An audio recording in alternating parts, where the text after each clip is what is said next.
the CEO of Exxon isn't an online dipshit troll. CEO of Starlink is, though. Elon Musk. I don't know if you've ever heard of this guy. Uh, he's bad. Okay, Elon's bad. Okay, very bad, very dumb. Does a lot of awful things sometimes, and sometimes he does weird things that nobody understands. So he acknowledges withholding satellite service to thwart Ukrainian attacks. The Starlink satellite internet service, which is operated by Mr. Musk's rocket company SpaceX, has been a digital lifeline for soldiers and civilians in Ukraine. But he controls when they can and cannot access the damn thing. Billionaire ordered the deactivation of Starlink satellite service near the coast of the Crimea last September to thwart the Ukrainian attack. This excerpt said that Mr. Musk had conversations with Russian officials that led him to worry that an attack on Crimea could spiral into a nuclear conflict. So he's doing what the Russians tell him to do. He's being bullied by Russia. Why would any other provider of a service have that kind of thing to worry about? I can't imagine like a fuel supplier or an electricity supplier or some sort of electricity company would be like, no, you guys, you can't, I'm not going to supply electricity to this specific area of military engagement because I politically and personally don't think that you should be doing it. That would be insane. If the contracts exist, I suspect that there's no contract at all between Elon, Starlink, and the military. I bet Elon, being the absolute dipshit that he is, put together a bare bones contract, tossed it to the military. They said, yes, sir, thank you. And then they just started using it willy nilly.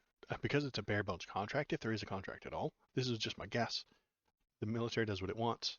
Elon then has a personal feeling about what they're doing with it. And he has access to the whole system. So he can literally see where they're sending these things, see where they're sending the internet and what's coming across, which is a huge fucking problem because he has meetings with Russian officials. The guy who sees what's coming across the network and knows where the network traffic is going is having meetings with Russian officials. How is that an okay thing to do? He could easily and obviously be providing information to the Russians. You don't want that. I don't trust him. I think he's an idiot. And Russia bullies him all the time. And if they bully him the right way, he will spy for them, I suspect. If they bully him the right way, they could probably just have him look at his satellites and the data that's coming across it, where it's coming, where it's going, what it even entails, and pass that off to Russia. He could. He is a severe security risk.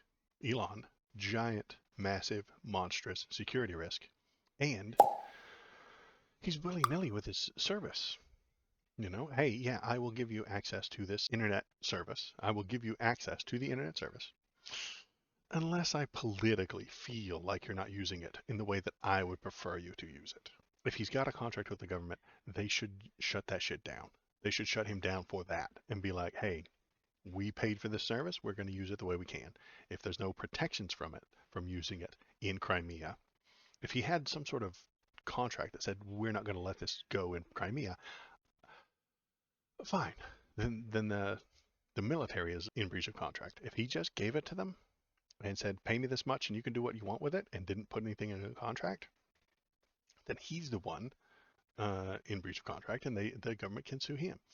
It's probably, I suspect, not well defined, not well written, not explained very well in a contract, because he's an idiot. Elon is a dipshit and is way more involved in the day-to-day business of these businesses than normal CEOs. Oh, imagine for a minute that the military had a fuel shipment that didn't show up. They had expected fuel for tanks or something like that to show up at a certain place in Ukraine. Would they then have to speak to the CEO of Exxon? No, they wouldn't. That would be insane. Nobody would speak to the CEO of Exxon. They would call some sort of service or contract person They would call somebody who is what's the word for it? Logistics. They would call the logistics person and be like, "Hey, our order didn't show up." That logistics person would give them the company line, and if the CEOs had bad news for the military, they would pass that information in a much better way than just calling the uh, dipshit online troll of a CEO. I think that's the other problem.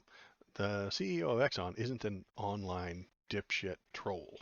CEO of Starlink is, though, an online dipshit troll.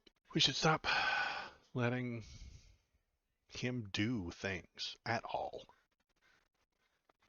We should, I mean, he could sit and tweet all day long if he set up some sort of person to run his businesses. They would do a better job, first of all, because he's an idiot. So he would hire someone who isn't an idiot. They could run the business day to day. They could provide this type of information to the military, then we would know. And then he could sit and talk to Cat Turd all day long as he wants. But no, he has to be severely involved because he thinks that he's a super genius, and too many people told him that he is. Big mistake. From Elon Musk, there was an emergency request from government authorities to activate Starlink all the way to Sevastopol. The obvious intent being to sink most of the Russian fleet at anchor. If I had agreed to their request, then SpaceX would be explicitly complicit? No. In a major act of war and conflict escalation? No. That's not how that works. I mean, is Exxon explicitly complicit in fueling of the tanks that went there to sink the Russian fleet? Is Lockheed Martin explicitly complicit in selling the plane that dropped the bomb? No. You wouldn't be either, Elon. You're just an idiot. Either he's saying this and he thinks it's true because he's a moron, or he's saying this because to cover his ass for the political feelings he had. He had some feelings about this act of war and said no. Why did he have those feelings? Well, we'd have to again assume is in Russia's pocket. I don't think he's in their pocket. It's just that I think he really, really, really wants to be friends with Russians. I get that feeling. But again, that's just my feeling about him and his feelings. Oh, hi. Thanks for sticking around to the end of the video. If you liked what you saw, hit the like button, press the subscribe button. Uh, if you want to tell me how right I am, feel free to leave a comment. If you want to tell me how wrong I am, leave a comment too. That's good. Um, this is just kind of a hobby for me, so I appreciate you coming by, giving it a watch, and pressing the YouTube buttons. Thanks.